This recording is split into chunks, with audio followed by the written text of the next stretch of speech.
our town, St. James, Minnesota, USA. Yes, this is our town, located in Watonwan County in the southern southwestern part of the state. It's the county seat and the shopping center for the surrounding farming region.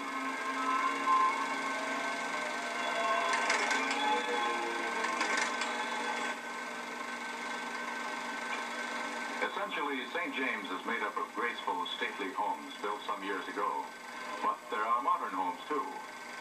The emphasis in new home building is on the smaller houses, the Cape Cod, ranch house, and colonial types.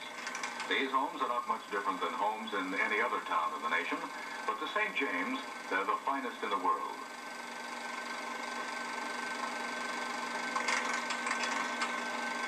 In any community, homes are associated with families. Families like the Jobags of St. James. Young Janice practices her rope skipping, while Corrine is inside helping with the washing. The family lives on a typical street, and there are the usual household chores for everyone.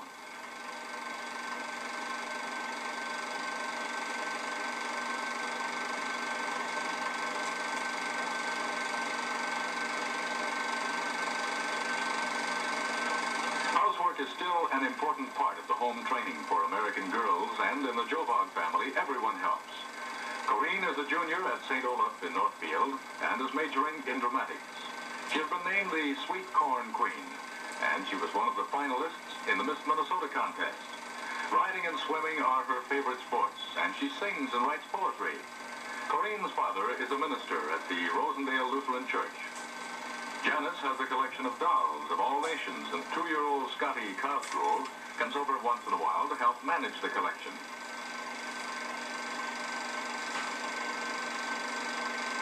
There is always something needed from town, and Corrine and her cousin, Charlotte Martinson, are on their way to the post office to see about some general delivery mail they've been expecting. Miss Martinson also is a student at St. Olaf. The St. James Post Office was made a Class A post office a few years ago because of the large volume of mail handled by the industries in town. The building is centrally located in the business district and is also near the railroad station. The postal system is a vital factor in the life and growth of a community, for it is one of the links with the rest of the nation and the world.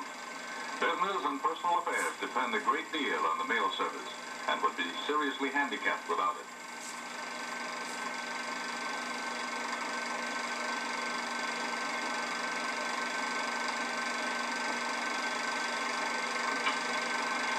Enforcement, too, is a part of the story of St. James. One of the most personable and helpful members of the police force is Officer Charles Haight. It is because of the loyalty and devotion to duty of officers such as this that the community is secure against those who will not abide by the laws. The Chief of Police in St. James is H.S. Strummer, a veteran of many years on the police force. The police are always ready to cooperate with the town's fire department, and it is not uncommon to see Chief Strummer talking things over with the custodian of the fire department, Art Bunkoski. The firefighters are a volunteer unit and have proved to be efficient, well trained.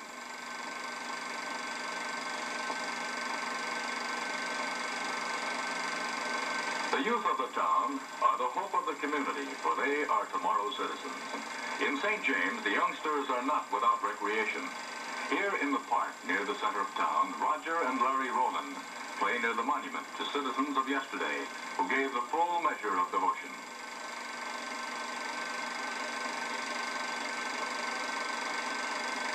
The railroads have been of great importance to St. James, and to a great extent are responsible for the success of the town. Traffic has picked up somewhat, and the yards have been busier than ever.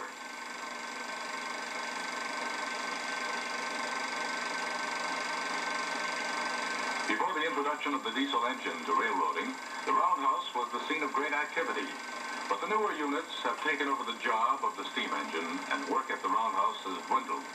Steam engines are still the favorite with railroad men, and can be found pulling their weight whenever called to serve.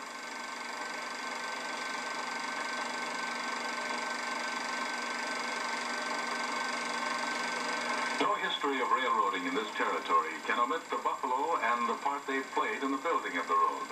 Buffalo provided food for hungry track-laying crews. With the coming of the Iron Horse came the settlement of this fertile region, and the establishment of towns and cities in the prairie land. The settling of new communities meant new business.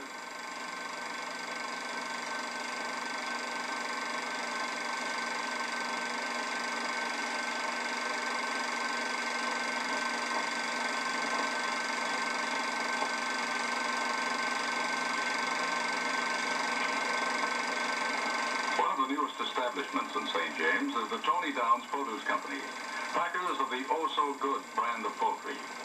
The new eviscerating plant, which has been recently completed, is capable of eviscerating and dressing more than 2,000 birds an hour. The birds are cleaned and incised before being sent to be inspected. Mrs. Ida Ubers is employed in this stage of the operation. After one inspection, the birds move along the line to the next stop, where the giblets are removed and packaged. The birds are examined again by an inspector from the Department of Agriculture, and they are given an extensive cleaning before they are ready to be frozen.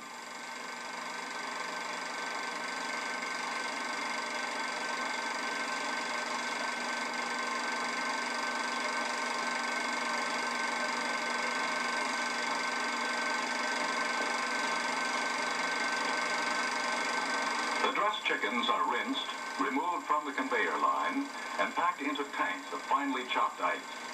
This snow provides a quick freeze for the poultry, so it will not spoil on its long journey to American troops overseas. The Tony Downs plant also processes eggs. The eggs are uncrated and placed on a conveyor belt, which carries them into the egg breaking room. The products which are processed here are brought in from farms in Minnesota, Iowa, North Dakota, South Dakota. The company processes more than 150,000 cases of eggs annually, and there are 30 dozen eggs in the case. Mrs. A.O. Demke estimates that she has broken several thousand eggs since she started this work. The apparatus she uses in breaking the eggs enables her to spot a bad one before it contaminates the others. The containers are placed on a table where they await the next step in the process. Agatha Triggs performs the next task. The pails are emptied into a churn and thoroughly beaten. After churning, the eggs are poured into 30-pound cans ready for shipment. 125 people are employed in the St. James plant of Tony Downs Produce Incorporated. Wholesalers and retailers throughout the United States, as well as the armed forces, are users of these products. The cans are loaded on hand trucks and trundled to the shipping platform, where they will be labeled and crated. Tony Downs Products Incorporated is fulfilling a vital defense service in providing eggs and poultry to the armed forces, and is an important source of employment in St. James.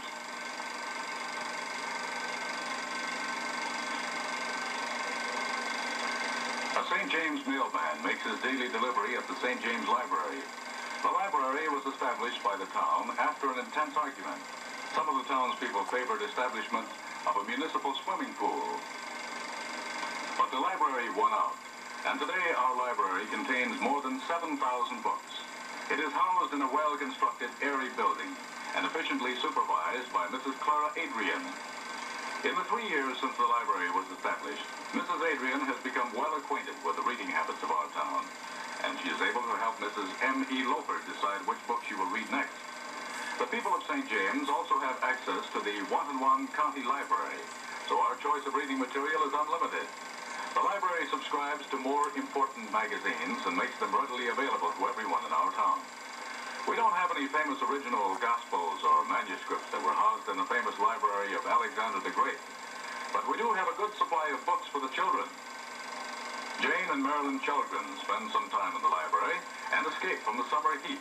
It's nice and cool here, and besides, there are lots of interesting books filled with stories that appeal to young minds.